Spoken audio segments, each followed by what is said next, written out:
Olá, meus amigos, bem-vindos ao Daily Devotions, o devocional da AD Gravataí, a nossa igreja, a nossa família, com o pastor Paulo Pereira, ministrando um rápido comentário do texto bíblico da leitura diária 365, o propósito de leitura de toda a Bíblia no ano.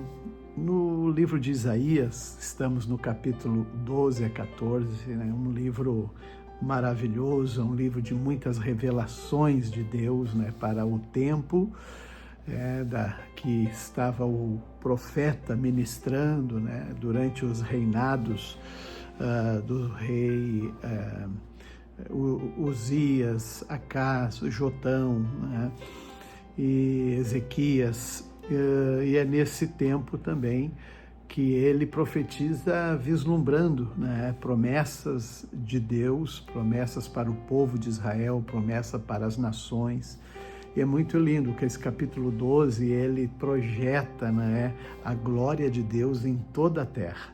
Então ele diz, com base nos feitos, nas maravilhas que o Senhor fez a Israel, e ele vai dizer, saiba-se isto, em toda a terra exulta, ó habitantes de Sião, e jubila, porque o Senhor é grande no meio de ti.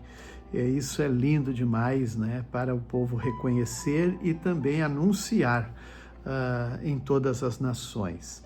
É nesse também texto que vem uma palavra de juízo sobre a Babilônia. Lembrem que Isaías é um profeta pré-exílico. Ele está aqui,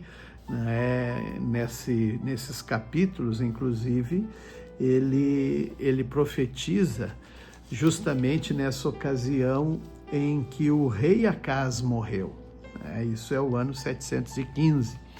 E o ano do exílio da Babilônia foi em 586, então cerca de 200 anos quase depois dessa palavra, mas ele já falou aqui, profetizou, declarou as palavras de Deus de juízo sobre a Babilônia, e muito sério, porque a Babilônia seria a nação que invadiria Jerusalém, sitiaria, destruiria os muros, o templo, saquearia, tudo, levaria cativo o povo, sob o reinado de Nabucodonosor, e é isso que acontece. Mas também sobre a Babilônia veio o grande juízo do Senhor, porque é aqui que ele diz que Babilônia seria destruída, mensagem acerca da Babilônia, diz que o Senhor ele vai deixar totalmente desolada a terra da Babilônia. O Senhor haveria de fazer com que o império, o reino média contra a Babilônia. E assim é que a gente percebe, diz que nunca mais haveria morador na Babilônia.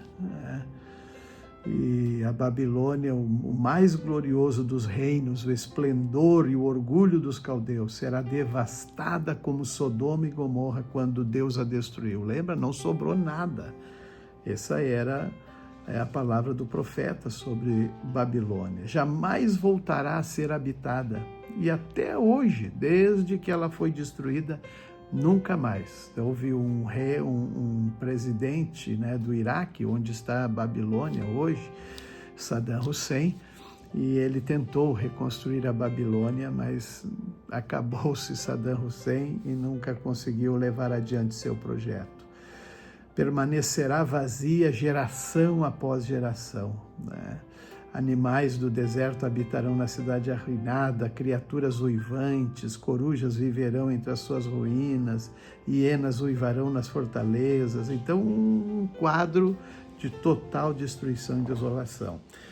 Mas quanto a Israel, quanto ao povo judeu, diz o Senhor, porém, terá misericórdias dos descendentes de Jacó. Mais uma vez escolherá Israel para ser seu povo.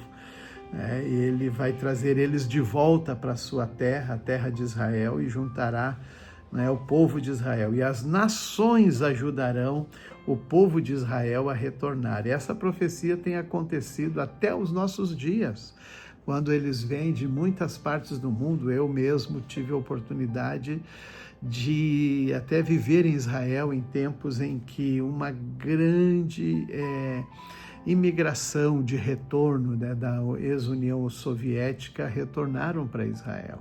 E houve muitos outros ações, né, para trazer o povo de volta.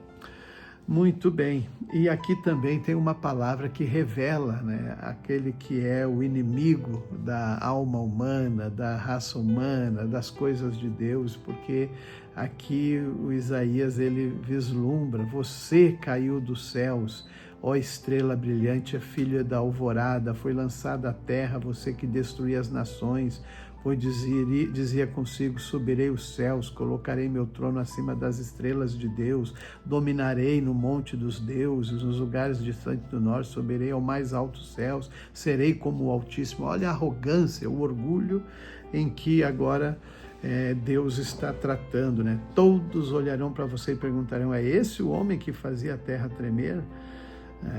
Então, nós vamos tentando, né, buscar entender essas palavras, revelando, né? O profeta diz: o meu povo não será mais seu escravo, nem se curvará sob o peso de suas cargas. Tenho um plano para toda a terra, minha mão está sobre todas as nações. Então nós temos que entender que Deus está no controle de toda a movimentação que se faz na terra. Confie no Senhor, tenho certeza que Ele está com seus olhos e as mãos trabalhando. 2 Coríntios capítulo 13, Paulo está então encerrando, né, aqui a sua carta aos Coríntios, né, que ele diz que pela terceira vez está indo para visitá-los, e aqui ele se despede nesse capítulo 13 de 2 Coríntios, né, e ele também fala, né, que havia erros, pecados naquela igreja, mas ele disse cada caso deve ser confirmado pelo depoimento de 2 ou 3 testemunhas. Era para, né, um justo juízo, né, não ir na conversa isolada, né? E assim ele encerra a sua carta com as últimas palavras dizendo: alegrem-se, cresçam até alcançar a maturidade, né? Então esse era sempre o empenho do apóstolo, para que o caráter, eles fossem firmados mesmo na fé, né? Encorajem-se mutuamente, vivam em harmonia e paz. A harmonia, o encorajamento é uma arma poderosa do cristão para vencer as suas lutas. O salmista é muito especial, este Salmo 57, né? Por ocasião que ele fugia de Saul, e ele só podia dizer: Deus, tu és o meu refúgio, até que passe o perigo. E ele passou muitos perigos, sob a perseguição, a inveja, dos ciúmes, né? Da desconfiança de Saul. Deus abençoe, e assim nós vamos vencendo cada dia.